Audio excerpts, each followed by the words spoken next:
el libro Los sueños de la evolución de Udall Carbonell y Cintarese Bellmunt. Cuando te das cuenta, ya han pasado 50 años de tu vida. El tiempo se puede medir por la experiencia y la adquisición de los conocimientos, pero también por la constante pérdida de facultades. A los humanos que nos dedicamos de lleno a conocer, el paso del tiempo nos marca de manera determinante, perdemos creatividad y ganamos capacidad de síntesis y cambiamos reflejos por perseverancia y por conocimiento integrado. Lo que nos ha decidido a escribir este libro es que precisamente ahora nos empezamos a encontrar en el estadio de los recursos y la integración, discutir e informar sobre evolucionismo y creacionismo, la importancia de los cambios climáticos, cómo y dónde nace la inteligencia humana, los grandes descubrimientos en África, cuándo y cómo se ocupan Europa y Asia, qué aporta Atapuerca, cómo surge la complejidad en el género Homo, los neandertales, el Homo sapiens, la genética, el arte y cuál es nuestro futuro. Este libro es todo esto, pero desde una perspectiva muy personal a la que da la experiencia y la reflexión. Nos gustaría que el lector viera en esta obra como un niño de pueblo de Ribes de Freser ha adquirido cognición y cómo construye una visión del mundo. El objetivo es comunicar cómo un ser humano aprende a saber. En mi vida hay 3 grandes e inacabados viajes. La primera ruta me lleva por el entorno político y social, la segunda transcurre por las situaciones y los hechos cotidianos y personales, la autobiografía, y la tercera consiste en un camino tranquilo a lo largo del cual reflexiono sobre el conocimiento de la prehistoria, una senda que siempre me ha apasionado. Cuando viajas te das cuenta de que a pesar de las constantes transformaciones que afectan a nuestro planeta, puedes llegar a entender, a sentir el pasado. La puesta de sol en la sabana africana es espectacular a la misma que probablemente sentía el Homo habilis hace 1,8 millones de años. La fuerza de la estepa asiática te hace sentir libre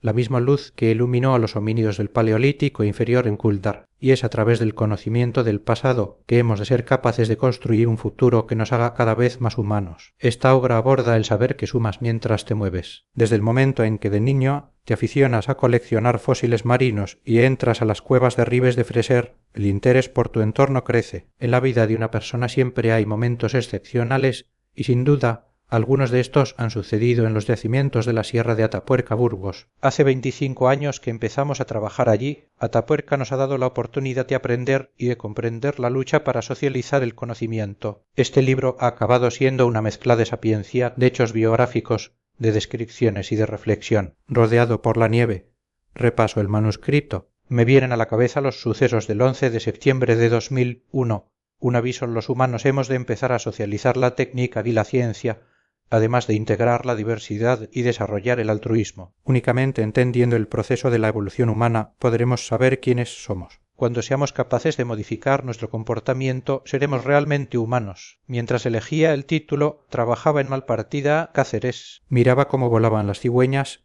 y tuve un sueño. Soñé con nuestro pasado, con nuestro presente y con nuestro futuro. Eran los sueños de la evolución. Entre los años 50 y 60, cuando nací, en el mundo sucedieron muchas cosas, aunque en la península ibérica el debate sobre creacionismo y evolucionismo no era posible bajo un régimen confesional y retrógrado. En el resto del planeta de Uiter, Eisenhower lanzaba el programa Átomos por la Paz, moría Stalin y Edmund Hillary subía al Everest. La lucha antiimperialista vencía en Dien Bien Phu, se constituía el Pacto de Varsovia y se firmaba el Tratado de Roma, núcleo de la futura Unión Europea. En 1959, Fidel Castro tomó el poder en Cuba. Paralelamente, la ciencia obtenía logros significativos. En 1953, James Webb, Watson y Francis Crick descubrieron la estructura en doble hélice del ADN, abriendo el camino a la biotecnología. En 1954 nació el TRIDA, el primer computador transistorizado. La URSS lanzó el Sputnik el 4 de octubre de 1957. Este es el primer hecho que recuerdo como propio. Salíamos por la noche, nos tumbábamos en la hierba y mirábamos al cielo, donde decían que podía verse el brillo del ingenio espacial. Cuando esto sucedía, yo era un chiquillo que había nacido en Ribes de Freser, Girona, el 17 de febrero de 1953. Ribes es un pueblo de montaña del Pirineo Oriental. Tengo buenos recuerdos de mi infancia, jugar con la nieve y reírme de los hombres y las mujeres que resbalaban. Residir en esta localidad ha sido una experiencia inolvidable. De vez en cuando, por razones familiares, cuando acababa con la paciencia de mi madre, me mandaban con los abuelos maternos. Pasaba de un rincón de montañas a una espléndida zona elevada, el pueblo de Santa María de Besora, en Osona. Este cambio de un paisaje cerrado a uno abierto me marcó para siempre. De la relación con los abuelos se aprenden cosas fundamentales, mientras que los padres son inexpertos. Yo era el primogénito, los abuelos son expertos y los nietos somos las crías de sus crías. Desde un punto de vista etológico, la segunda cría no les supone un desgaste tan directo de energía, por lo tanto, tienen paciencia. De su mano me relacioné con un mundo desconocido. Los parajes de mi municipio de adopción eran un mundo de paisaje sedimentario terciario, donde habían fósiles marinos. La presencia de estos fósiles fue crucial en mi existencia. A finales de los años 50, en Santa María de Besora aún no había fluido eléctrico. Se vivía bajo las luces de gancho y las candelas. Yo venía de una comarca industrial con luz y tren, y ahora estaba en una localidad sin agua corriente, la sacábamos del pozo, y sin electricidad. Esta relación entre los dos entornos, una industrial y la otra rural, tuvo un gran impacto en mí. La primera vez que oí hablar de la existencia de animales antediluvianos fue en una conversación en el hostal de mis abuelos. Comentaban que había fósiles. Aquello me cautivó. Hablaban de animales antediluvianos. Por lo tanto, había existido un diluvio. Tenía 5 años y le dije a mi abuela Pepita, quiero ir a buscar los animales antediluvianos. Con ella empecé a hacer las primeras excursiones y encontramos conchas de piedra. Ignorábamos los nombres científicos, pero las recogíamos. Ahora sé que pertenecían a diversas familias de moluscos y crustáceos del terciario. Enseguida formamos un equipo con Climent, el hijo del sastre. En casa de mis abuelos me sentía feliz, porque allí estaba mi ámbito de investigación. Cuando eres pequeño, muchas veces generas lo que después harás o serás. Acumulábamos decenas de fósiles. Me costaba asimilar que en medio de la montaña hubiesen animales marinos. Conocía la historia sagrada, que había habido un diluvio, y todo se mezclaban las creencias con las pruebas empíricas. Considero que este es el inicio de mi afición. Mi abuela, Josepa Dab y Platoya, era una mujer moderna, de mentalidad avanzada, y entendió que aquella afición podía ser útil para mi formación. Ella me explicaba cuentos en el pajar, donde yo mezclaba sus narraciones con lo que me comentaban de los fósiles. Posteriormente, cuando fui capaz de razonar, aquel mundo mágico antediluviano empezó a dar paso a mi posicionamiento evolucionista. Al buscar fósiles, si los encontraba, aún me decían que el diluvio los había ahogado. En la actualidad, como defensor del evolucionismo radical, miro atrás y encuentro ridículo lo que me exponían. No hay duda de que existe un antes y un después de la concepción creacionista. Desde Darwin y Boyace, las circunstancias han cambiado, pero el creacionismo, proposición idealista basada en un ser sobrenatural, ha estado presente hasta el siglo XX y, desgraciadamente, seguirá alimentándose de la ignorancia. ¿Por qué el creacionismo ha tenido tanta fuerza? Las creencias religiosas, sustentadas por las estructuras de poder, han ejercido un fuerte control ideológico, han defendido lo científico. ¿Pero qué plantea el creacionismo? El origen divino de la vida. Fuimos creados a imagen y semejanza de Dios, diferentes de los otros animales. No creo que haya un ejemplo tan claro de irracionalidad. Incluso el eminente zoólogo Cuvier era un creacionista que debatió con el primer evolucionista racionalista Etienne Geoffroy Saint-Hilaire en 1830. Fueron las tesis creacionistas las que se impusieron. Siempre que llego a París, paseo por el jardín de las plantas, por donde ellos deambularon. En la entrada hay una escultura de Lamarck, el fundador de la doctrina de la evolución. Fue Lamarck, con su teoría de la transmisión de los caracteres adquiridos, quien planteó la teoría transformista que daba a la evolución y al medio un papel preponderante. Pero fue el evolucionismo el que cuestionó el creacionismo, postulando que la evolución se produce dentro de un sistema natural gracias a la selección natural. En 1838, Charles Darwin explicó el cambio. En 1860, en Oxford, tuvo lugar el debate entre el obispo Samuel Wilberforce y Thomas Huxley. Wilberforce preguntó a Huxley si descendía del mono por parte de abuelo o de abuela. Huxley replicó: si tengo que escoger entre tener como abuelo un mono o un hombre de gran inteligencia que utiliza su influencia para ridiculizar mi preferencia, sería sin vacilar el mono. La historia nos ha dado la razón. La selección natural plantea que son los organismos mejor adaptados los que sobreviven y se reproducen. En el siglo XX, Pierre Teilhard de Chardin intentó conciliar evolucionismo y creacionismo en el fenómeno humano. Desde mi posición evolucionista, postulo que el azar nos hizo homínidos en el Plioceno y la necesidad y la lógica nos convirtieron en humanos. Son dos formas de entender el mundo antagónicas. El creacionismo nos hace inoperantes a la interpretación evolucionista, nos permite afrontar los problemas sin ningún paraguas inventado por la ignorancia. En la década de los 30 se formuló la síntesis moderna del evolucionismo neodarwinismo con Teodosius Dozansky. Todos aquellos que vivimos bajo dictaduras sufrimos el estudio de la historia desde una perspectiva religiosa, el cuento de Adán y Eva como una realidad. La Biblia no puede ser utilizada como una clave para comprender la formación de la humanidad. No es verdad lo que publicó el obispo Husserl sobre la creación de la Tierra en 4004 ar. Ni que se produjera un diluvio universal. Sí, es evidente que hubo un cambio climático. Ahora sabemos que el diluvio fue, probablemente, el aumento del nivel del mar hace unos 10.000 años. El hielo de los polos se fundió, el mar subió y el Golfo Pérsico se inundó. Los humanos tuvieron que salir del paraíso terrenal, pero no fue un castigo de Dios. En el primer año de la década de los 60, el mundo miraba hacia Berlín con la construcción del muro en 1961. En España, ETA realizaba su primer atentado y nacía Comisiones Obreras, organización en la que milité desde 1971. Sucesos como el asesinato de John F. Kennedy en 1963 se retransmitían por todo el mundo. Era la época de la marcha antirracista sobre Washington. En 1964, Lyndon B. Johnson firmó la ley de abolición de la discriminación racial. Los años 60 también fueron excepcionales científicamente. Se fabricó la píldora anticonceptiva en Ovoid en 1960. La píldora significaba la liberación de la mujer. Curiosamente, en Occidente se produjo el Baby Boom. La URSS seguía adelante en la carrera espacial. El 12 de abril de 1961,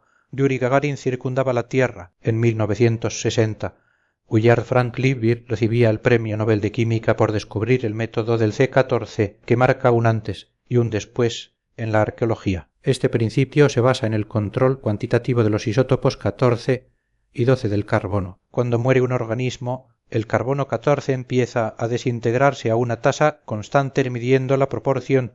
Puede saberse su antigüedad. Yo tenía unos 10 años. Mi inclinación por las ciencias naturales crecía. Los arriesgados accesos a las minas de Ribes me apasionaban. Conocí minerales como el cobre, el cinabrio y la pirita. En 1962 empecé el bachillerato en Rial, en un colegio del Opus Dei de Misa Viarian. Entonces comenzó mi progresión racionalista. Ahora soy materialista y ateo. El colegio estaba cerca del Escueves Encantades de Rial, cavidades que forman parte de un sistema kárstico y que contienen registro arqueológico. Este fue mi primer encuentro intenso con la espeleología amateur. Allí inicié un trabajo de prospección y excavación. A medida que estudiaba, los conceptos adquirían más claridad. Con este apoyo conseguí animar a mis amigos para que investigaran conmigo. Comprendí la importancia que tiene la cooperación. Empezó la era protocientífica de mi trayectoria, confeccionando el diario de excavación del equipo, cuyo núcleo duro éramos Ramón Busquets y yo. Conservaba los materiales en mi casa. Mi habitación estaba llena de montones de piedras. Más tarde creamos la sala Grover Sayalsa en el Museo de Ripolla. En Rigalbo localizamos una moneda emporitana que nos animó mucho. Esta nueva intervención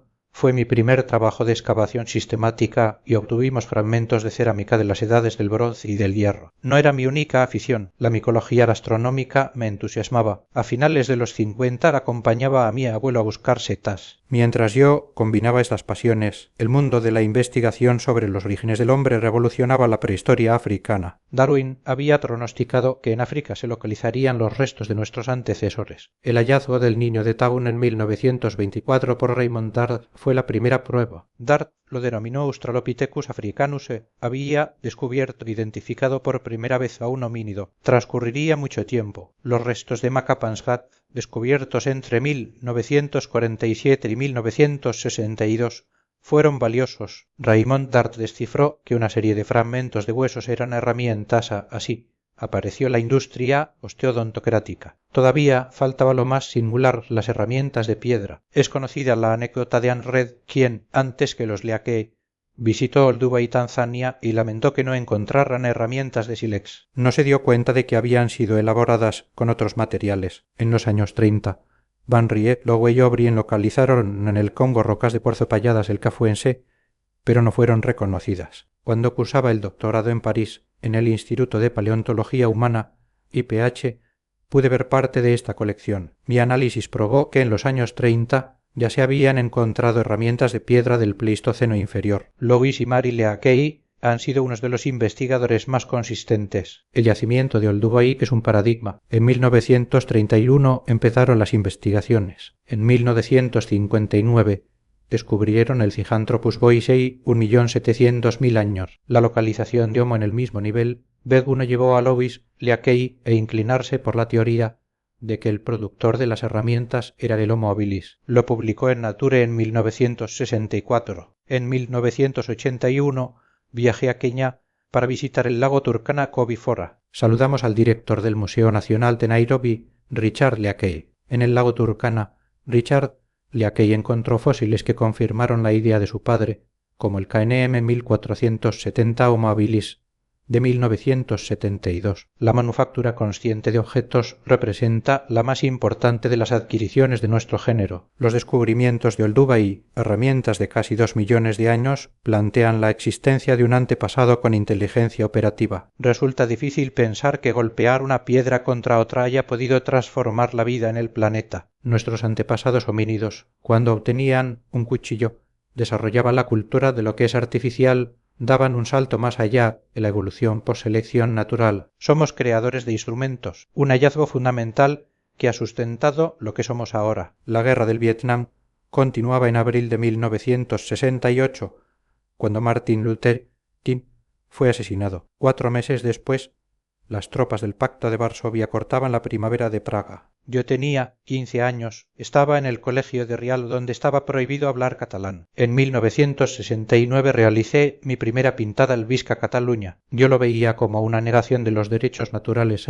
Defiendo que hay una fusión entre lo que es social y lo que es ciencia. Miraba por las ventanas de la clase y veía las nubes así. Fue naciendo en mí una intensa afición por la meteorología y la climatología. Nunca me habría imaginado que esta atracción me sería útil para entender el efecto que tuvieron los meteoros sobre los homínidos de la sabana africana. El clima fue un factor condicionante. Conservo un cuaderno de 1969 donde apuntaba el tiempo. Las consecuencias de la falta de humedad y el frío fueron responsables de un salto en la evolución, la aparición del comportamiento exosomático, la producción de herramientas. La reducción de los bosques y la aparición de las sabanas cambiaron la cadena trófica. Desde hace 30 millones de años, el planeta se ha ido enfriando. Al final del Plioceno, el frío y la falta de humedad se hicieron notar. En África retrocedieron las zonas selváticas y nacieron las sabanas. Antes de hace 3 millones de años, los ciclos de humedad-sequedad eran de 20.000 años. A partir de 2,7 millones de años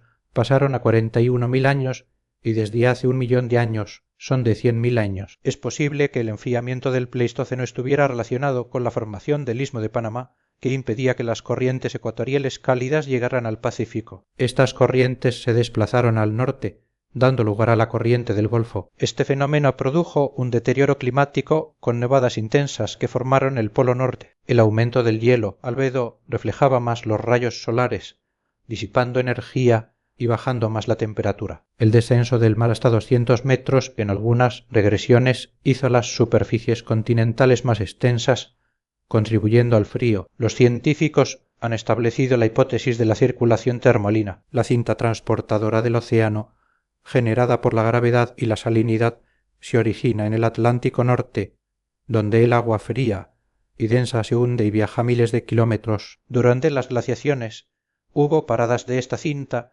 provocando un alarmante descenso de las temperaturas. La variabilidad del clima fue clave para la aparición de la inteligencia operativa en la sabana. También fue clave cuando los homínidos se instalaron en latitudes frías. No se conocen registros en Escandinavia o Siberia hasta el final del Pleistoceno superior, cuando el Homo sapiens ya había desarrollado el fuego, la construcción de cabañas y la vestimenta. Ahora, en el siglo XXI, el clima y el crecimiento demográfico, 11.000 millones previstos, pueden volver a plantear graves problemas. La emisión de gases y el efecto invernadero pueden hacer aumentar la temperatura media en 6 grados. La fusión de los polos puede hacer aumentar más de 1 metro el nivel de los océanos. No nos hemos de dejar engañar por las teorías de Malthus. Lo que no tenía en cuenta es que el desarrollo tecnológico sería exponencial y la falta de recursos se daría no por imposibilidad de generarlos, sino por la falta de solidaridad en su distribución. Si la selección técnica se aplica con criterios humanos, puede resolverse el problema. Francia quedó sumergida en una situación revolucionaria en mayo de 1968. Yo tenía 15 años y aún no tenía la conciencia social desarrollada. En el Estado español, la población disfrutaba de la sociedad de consumo, el 600 y la televisión. El Festival de Woodstock 1969 significó el momento culminante del movimiento hippie. Pertenecimos a la primera generación que experimentaba estos cambios y revolución sexual. Vivíamos en comunidad y fumábamos porros. Mi música preferida eran los Rolling Stones, Creedence, Pink Floyd. Mi conciencia política adentraba en acción. El 21 de julio de 1969, Neil Armstrong llegaba a la luna. Este es un pequeño paso para el hombre, pero un gran salto para la humanidad. En 1971, Henri de Lumley encontraba restos humanos de 500.000 años en la cueva del Arago Rossillono, el Homo erectus, Arago 21. La investigación dio un gran salto con el descubrimiento de Lucy por Donald Johanson en Adar, Etiopía, en 1974. Era el Australopithecus afarensis, una criatura bípeda de 3,18 millones de años. Yo estudiaba en Girona a inicios de los años 60. Con miembros de la agrupación excursionista Club 13 ejecutábamos sondeos sistemáticos pero clandestinos en las cavidades del valle. Leíamos y nos informábamos sobre arqueología. Preparé un trabajo sobre las cuevas encantadas para la universidad. Parece obvio que los primates hemos evolucionado en un clima tropical. La biodiversidad del continente africano aún existe. Es como si África quisiera mostrar lo que ha producido. Hemos tardado 2,3 millones de años en reconocer el papel de África en la hominización. No miramos a África como la cuna de nuestra especie. En el siglo XX se ha seguido trabajando allí. El Plioceno africano es una fuente de vida. En los bosques húmedos se concentra una gran diversidad de primates, entre ellos los homínidos Ardipithecus ramidus, Australopithecus anamensis, Afarensis, Varelazali, Africanus y los Paranthropus. No hace mucho se descubrió el Horror intugenensis, 6 millones de años, el homínido bípedo más viejo, y el Sahelanthropus thetadensis. La posición bípeda ya es una característica de los homínidos del Plioceno. Según Peter Weller, en la sabana la posición erecta es beneficiosa porque el sol calienta una superficie menor y favorece la refrigeración. La transformación climática-istmo de Panamá fue la responsable de la reducción de las selvas. La ingesta de carne tiene mucho que ver con el nacimiento del género Homo. Mi colega Les Lilia y ello sostiene que comer carne contribuyó a la reducción de los intestinos y como consecuencia mucha sangre se dedicó a alimentar el cerebro, que dobló su dimensión. La liberación de las extremidades superiores nos permite manipular objetos. Pero el paso más importante se produce cuando fuimos capaces de fabricar instrumentos con otros instrumentos. A partir de aquel logro, los homínidos dejamos información en el planeta. Esta información es la que nos ha permitido recorrer nuestra evolución técnica. Helene Isaac escribió sobre cómo compartían los alimentos los homínidos protohumanos. Compartir las proteínas animales conseguidas gracias a las herramientas lípticas nos hace pensar en una organización especial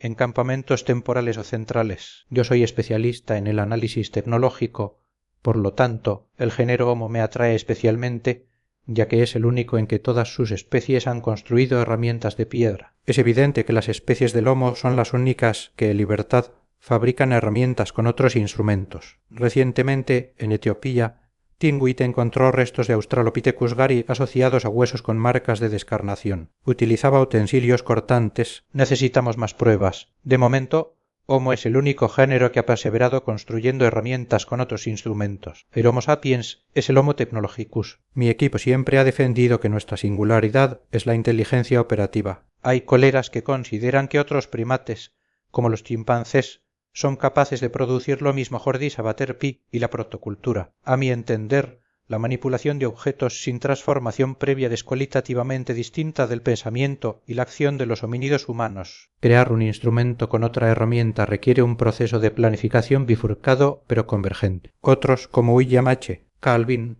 mantienen que la inteligencia solo puede ser propia de los humanos y que las actividades de otros animales son programas genéticos. El proceso de humanización cabalga sobre el de la hominización. Primero, el azar. Después, el conocimiento empírico, más tarde la lógica. Ha tenido lugar una larga cadena de acontecimientos casuales hasta llegar a la causalidad. Nuestra emergencia como género coincide con el inicio de la selección técnica. Los homínidos de nuestro género han desafiado el entorno ideando objetos extrasomáticos. Esta destreza nos ha permitido sustituir elementos corporales por elementos extracorporales, modificando incluso nuestra morfología. Hemos alcanzado una situación en la que intervenimos en la selección natural. Lo más alucinante es que todo empezó en una sabana africana. Hemos pasado de la codificación extrasomática, fuera del cuerpo, a la endosomática, interior del cuerpo. Hemos cerrado el círculo. Cuando empezaba la década de los 70, Irlanda del Norte vivía un clima de guerra civil. En Estados Unidos, el Watergate acabó con la dimisión de Nixon. Se daba a conocer el informe del Club de Roma sobre el agotamiento de los recursos naturales. En 1973,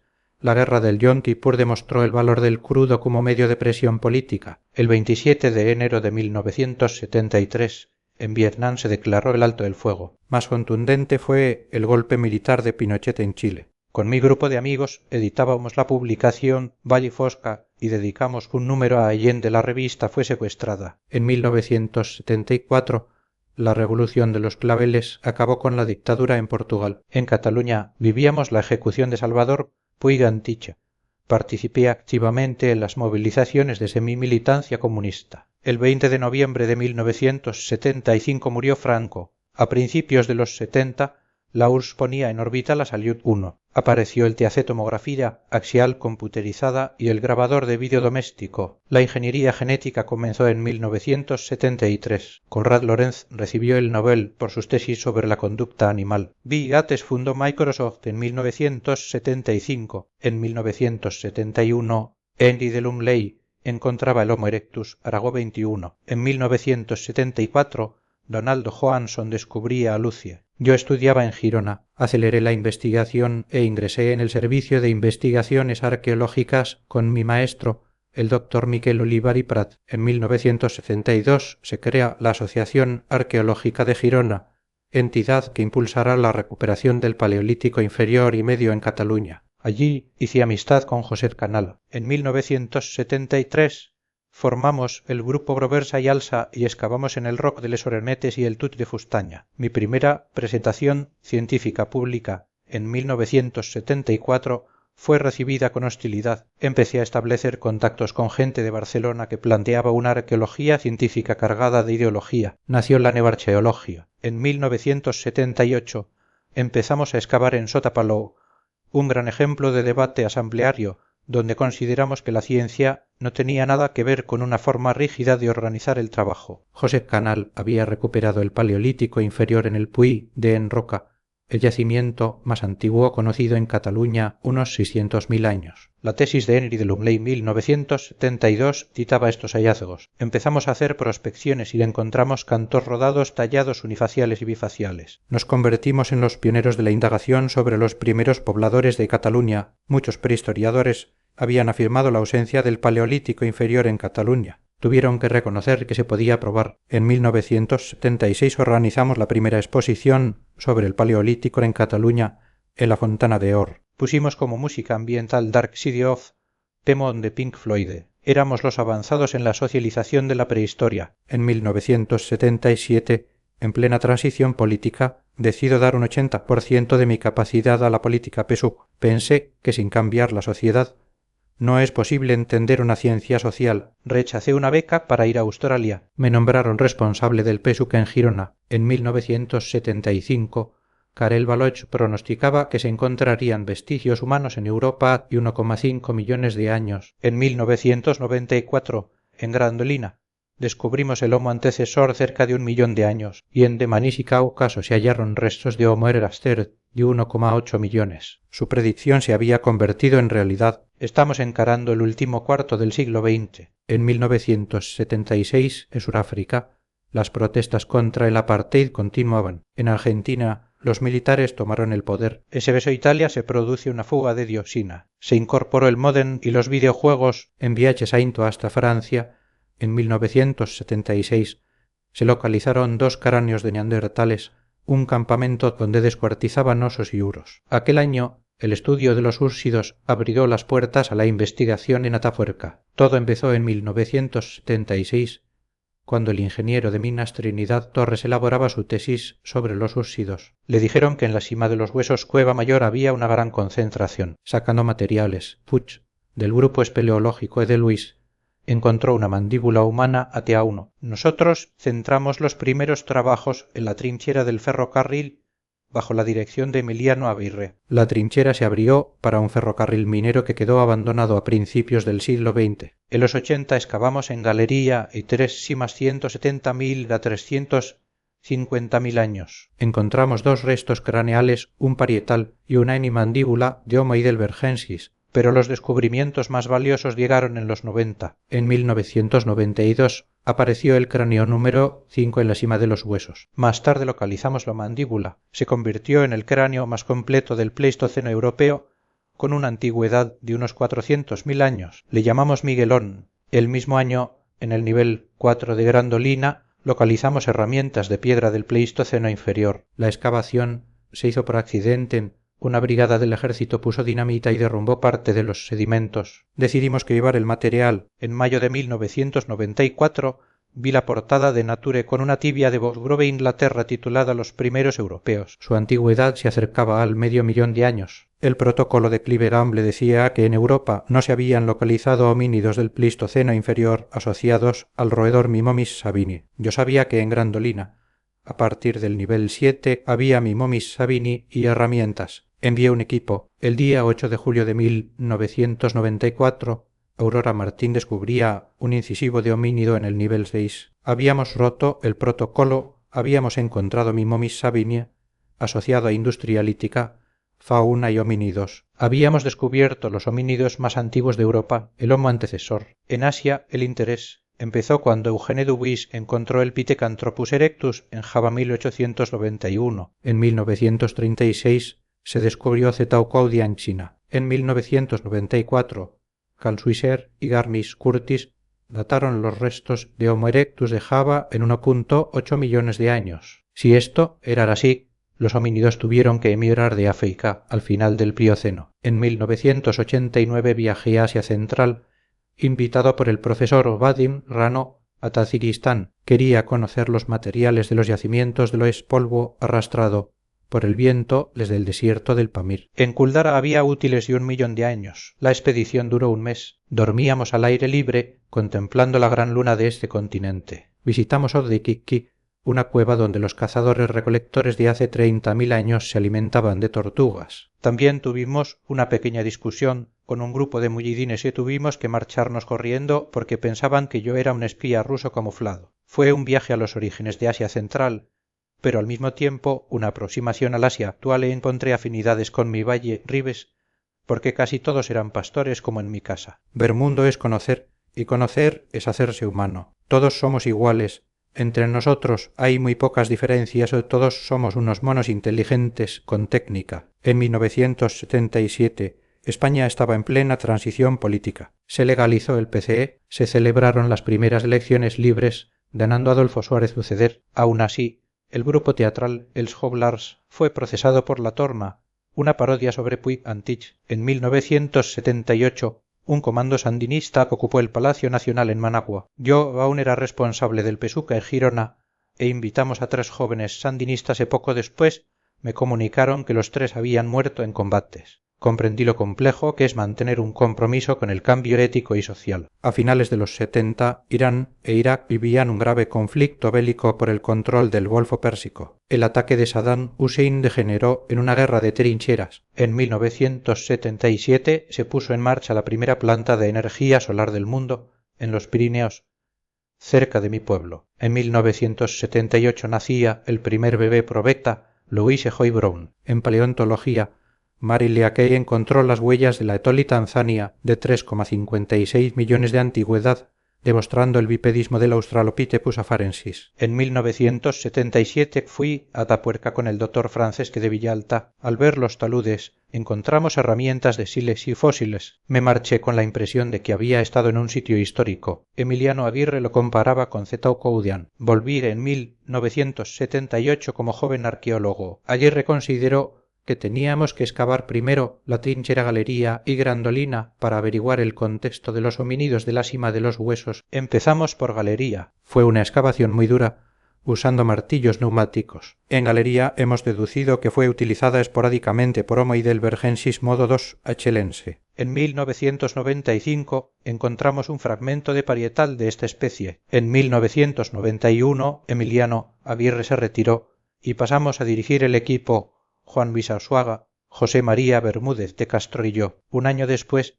en 1992, llegó el cráneo fósil más completo, Miguelón, de la sima de los huesos. En 1983 habíamos encontrado allí la primera hemimandíbula in situ. La sima de los huesos es un pozo de 14 metros. En una campaña de los 80 casi nos quedamos allí. Escuchábamos el pájaro de fuego de Stravinsky e ignorábamos que se había agotado el oxígeno. Me despertó un violín y me di cuenta de que todos estábamos bajo los efectos de la anoxia. Empezamos a estirar a los compañeros y a subirlos. ¿Cómo llegaron los cadáveres a la sima? Hemos exhumado más de 3.000 restos de unos 30 individuos de Homo heidelbergensis, datados en 400.000 años. Peter Andreus opina que fueron acumulados por depredadores. Emiliano Aguirre, que fue una catástrofe, lo descartamos. Juan Luis Arzuaga y yo creemos que fue una acumulación intencional, un confinamiento expreso, la primera evidencia de comportamiento simbólico hacia los muertos. La poca cantidad de niños se explica porque las comunidades estaban muy organizadas y protegían a las crías. Tenían una salud excelente. Encontramos un macho sordo que sobrevivió casi hasta la edad adulta sin protección social. La selección natural habría actuado. Comían vegetales marcas abrasivas en los dientes y carne. Las estrías en los incisivos, de izquierda a derecha, demuestran que eran diestros y que su encéfalo estaba lateralizado como el nuestro. El 8 de julio de 1994 descubrimos el Homo antecesor. Escribí en mi diario Aurora Martín, con su destornillador, arrebata un tesoro a la historia. Descubre unos restos de dentición sube. Sube, rápido. Aurora ya me está mostrando. Primero un incisivo, después me enseñó un premolar humano. Humano. Después de 16 años han aparecido los homínidos, los más antiguos conocidos en el subcontinente europeo. El descubrimiento fue trascendental. Rompía el protocolo de Bosgrove. Los restos de Davis 69 presentaban una cara con rasgos muy parecidos a los de nuestra especie fosas caninas, distintas a las de neandertales o heidelbergensis. Era una nueva especie. Mientras se sumaban, los expertos en tafonomía observaron marcas de carnicería en los huesos de homínidos, las mismas que en los animales. Habíamos descubierto las pruebas más antiguas de canibalismo. Planteamos la hipótesis de un canibalismo gastronómico, un enfrentamiento entre dos bandas rivales. El desmembramiento, el raspado de periósteo y la fractura para llegar al tuétano eran sistemáticos. Utilizaban herramientas de modo una percusión ortogonal para fabricar cuchillos. En 1993 viajé a la Amazonia, Brasil, para estudiar los vestigios de los paleoindios. Visitamos la presa de Samuel y los rápidos de Teotonio. La ocupación más antigua, la fase Sinimbú, tenía 6.400 años. La antigüedad no tiene punto de comparación con África o Eurasia. En 1995 Isaac Rabin fue asesinado. Francia realizaba explosiones atómicas en Mururoa. Se vivió el boom de Internet. En 1997, en Argelia, morían 18 civiles en Duauda. En julio de 1996 nacía la oveja Dolly, anunciada en 1997. En julio de 1997 la sonda Pathfinder se posaba en Marte. En Schöningen, Alemania, el MUD Thieme descubrió 5 lanzas de madera de 400.000 años. En Wizinsleben, Dietrich Mania localizó un fragmento de tibia de elefante con líneas grabadas, posible evidencia de razonamiento abstracto. En mayo de 1997 se concedió el Premio Príncipe de Asturias de Investigación Científica y Técnica al equipo de Atapuerca. Esta distinción abrió las puertas a la consolidación del equipo. En Atapuerca, la paleontología era la ciencia dominante. Los arqueólogos éramos secundarios. Ahora los arqueólogos somos mayoría. Atapuerca fomentó mi interés por la biología y la evolución. Allí nacieron los sueños de la evolución, la quimera de pensar que sería capaz de comprender cómo se ha construido el ser humano. El Homo neanderthalensis recibe el nombre del Valle del Neander 1856. Es la única especie del género Homo que se generó y desarrolló fundamentalmente en Europa. El debate sobre su extinción es virulento, quizás por el eurocentrismo. En 1996 organizamos el simposio de las Neandertals. Hay dos concepciones que eran menos desarrollados tradicional o que tenían nuestras mismas capacidades la mitad. Rechazo la superioridad de Sapiens como una nueva forma de creacionismo. Su origen probable es el Homo heidelbergensis. Vivieron entre 230.000 y 28.000 años. No se han encontrado en África. ¿Por qué no cruzaron Gibraltar cuando fueron arrinconados? Tenían una capacidad craneal superior a la nuestra, 1300-1800 cc, pero eran más robustos, con cara grande, gran nariz y sin mentón. Eran cazadores fuertes y hábiles. En el abric romaní de Capellades, donde trabajamos, hace 20 años hemos inferido que trataban la carne para conservarla o humarla. Los estudios de Manolo Vaquero y Jordi Rosell demuestran una compleja cadena de caza y estrategias de ocupación del espacio doméstico, hogares, talleres idénticas a las del Homo sapiens. Morfológicamente somos diferentes, tenemos mentón, cráneo redondo, somos menos robustos. Nosotros, Homo sapiens, hemos conquistado todo el planeta. ¿Quién es el Homo sapiens? Nuestro origen es africano. Encontramos nuestro fenotipo en África hace 250.000 años Homo elmei, asociado a la edad de piedra media modo 3 africano, que ya incluye tecnología, laminar hojas y herramientas de hueso pulimentado mucho antes que en Europa. En Europa, el Homo sapiens desarrolló el modo 4 hace 40.000 años. Los neandertales crearon industrias de transición chattelperroniense. Las dos especies compartían el fuego, los entierros, la construcción de cabañas y objetos simbólicos. ¿Cómo se extinguieron? Liebe Finlayson opina que fue por oscilaciones climáticas que fragmentaron la población. Juan Luis Arzuaga, por cuestiones técnicas. En mi opinión, cuando Sapiens llegó, los neandertales ya estaban fragmentados. El crecimiento exponencial de Sapiens y quizás problemas inmunológicos hicieron el resto. Hay dos hipótesis sobre la emergencia de Sapiens. La de Chris, Stringera recadenoe o Eva africana. Aparecimos en África hace 150.000 años y nos extendimos. Se basa en la Eva mitocondrial, la DNMT, que se transmite por vía materna y acumula mutaciones rápidamente. Los resultados de 1987 indicaban un origen africano. La segunda, de Milford-Wolpoff, postula la emergencia multiregional. En 1997 se extrajo ADN mitocondrial del neandertal de Feldhofer. Los resultados fueron concluyentes. A la diferencia entre neandertales y humanos modernos es más de 3 veces superior a la que hay entre los sapiens actuales. Demuestran que son una especie diferente, pero se ha complicado. Se extrajo ADN de Homo sapiens arcaico australiano Lagomumo 3,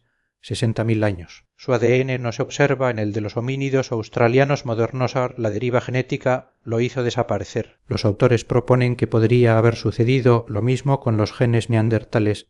Sí, es que pasaron a los sapiens antiguos. El arte es una formalización de las percepciones que tenemos. La técnica nos permite hacer reales las imágenes que el cerebro crea. A menudo se dice que el arte es una actividad reservada al Homo sapiens. Ya no estamos tan seguros. La Venus de Berekat Ram palestina es una figura de basalto de 3 centímetros recubierta de ocre, con una antigüedad de 230.000 años. No se nos escapa que esto nos conduce a afirmar que antes que existiera nuestra especie ya ha habido otras que sabían traspasar una imagen virtual a la realidad material. Nos cuesta admitir que una morfología que no es la nuestra pueda tener un fondo de inspiración simbólica. En 1986, en Jerusalén, vi las herramientas modo 2 asociadas a la Venus. Eran bifaces tallados de manera tan eficaz y precisa, tan sensibles, que entendí que quienes los hicieron podían tener arte. En Wilhelmsleben, Alemania, Dietrich Mania nos enseñó grabados sobre un fragmento de hueso de 400.000 años o 28 líneas dispuestas en abanico. No son marcas de carnicería, arte, racionalidad. En Australia se ha encontrado ocre de 116.000 años y cubetas grabadas de 75.000 años. A partir de los 30.000 años se sistematiza el pensamiento simbólico. El arte mobiliario, Venus ir el parietalo. La Venus de Grimaldi, Italia, tiene la misma longitud que la de Berekat Ram. Las Venus paleolíticas Willendorf,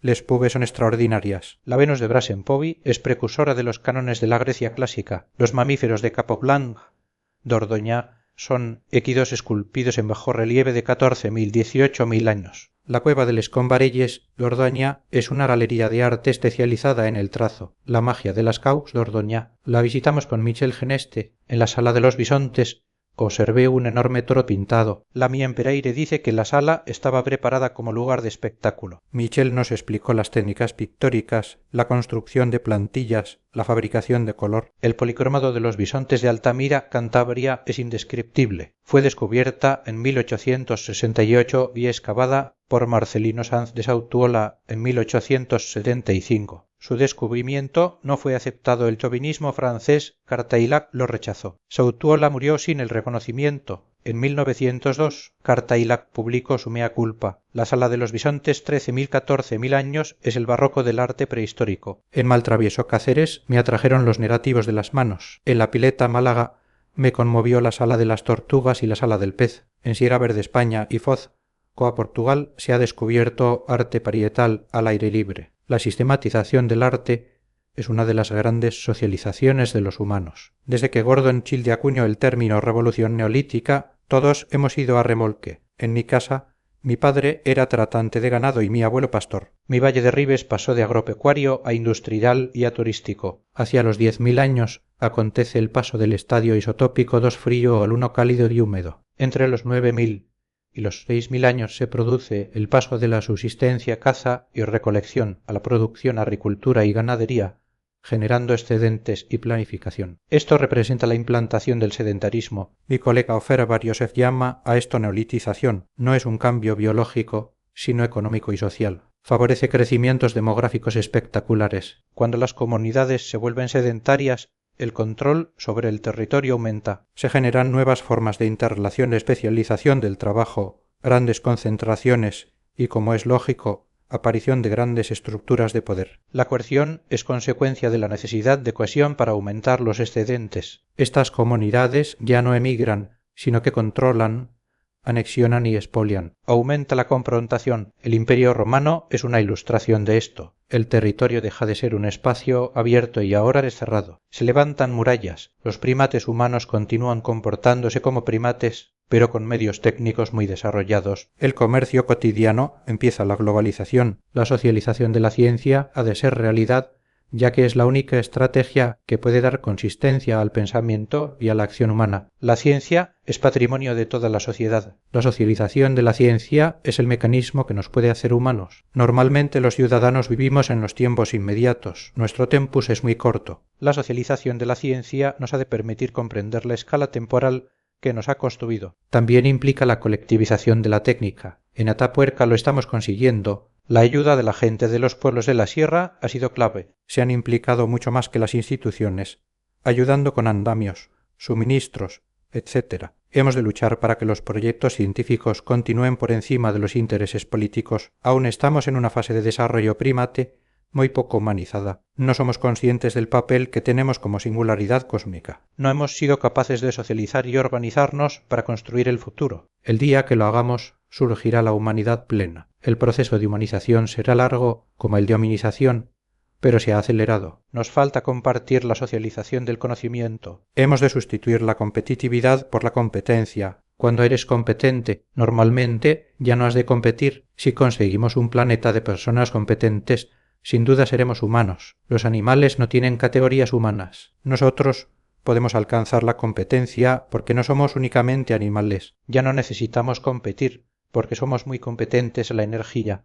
Las máquinas, la organización hemos de compartir, hemos de cooperar. Según la FAO, producimos comida para 14.000 millones de personas porque hay 2.000 millones que pasan hambre. El altruismo no se ha desarrollado al mismo ritmo que la técnica. Los humanos somos los únicos capaces de parar la selección natural y evolucionar según la selección técnica. La tecnología es un aliado. La ciencia nos hará humanos. Después no habrá sueños. La evolución será una realidad humana. Solo tenemos que trabajar para que este sueño sea realidad. No hay nada más interesante que proyectar la historia del pasado en el futuro. Si un investigador no es apto para hacer predicciones, no es un científico. El futuro es algo que se construye en el presente como consecuencia de lo que sucedió en el pasado. Los mecanismos que permiten la adaptación estructuran lo que se desarrollará. El espacio y el tiempo son dos caras de una misma moneda. La conciencia de los seres humanos es la fusión de ambas dimensiones. Nuestra conciencia, aparecida gracias a la inteligencia operativa, nos ha capacitado para investigar y controlar nuestras preguntas con el método científico. pero seguimos siendo unos monos jerárquicos y territoriales como hace millones de años. El futuro ha de ir unido a este proceso de conocimiento. Seremos lo que queramos ser. La socialización rápida de los descubrimientos en genética, robótica y electrónica ha de hacer posible la ruptura de las barreras del espacio-tiempo. La evolución humana será una revolución de la vida, la selección técnica guiará todos los procesos de adaptación. A largo plazo,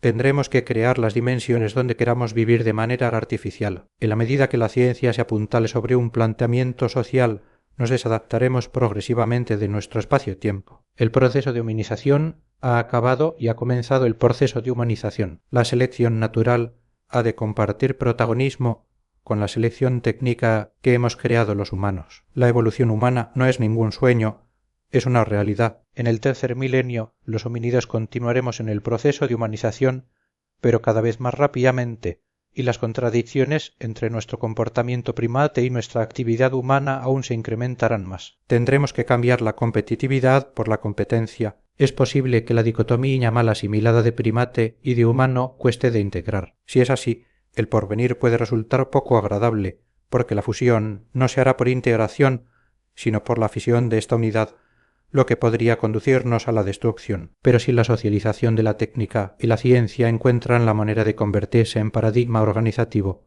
será más factible que la integración de la diversidad sea un proceso lógico. La evolución, insistimos, no es un sueño, es un largo camino en el transcurso del cual los homínidos hemos desarrollado la inteligencia porque durante el Plioceno el azar nos obligó a competir en desigualdad de condiciones. Los humanos podemos soñar, pero lo más importante es hacer realidad los sueños. Los humanos seremos humanos cuando seamos capaces de transformar nuestro comportamiento. Los Homo sapiens tendremos que equilibrar las riquezas mediante la distribución racional de los recursos. Cuando esto no sea un sueño sino un hecho cotidiano, llegaremos a ser la expresión crítica de un comportamiento animal. Entonces seremos humanos. Entonces dejaremos de soñar definitivamente. Gracias por escuchar. Te invito a suscribirte para más contenido similar.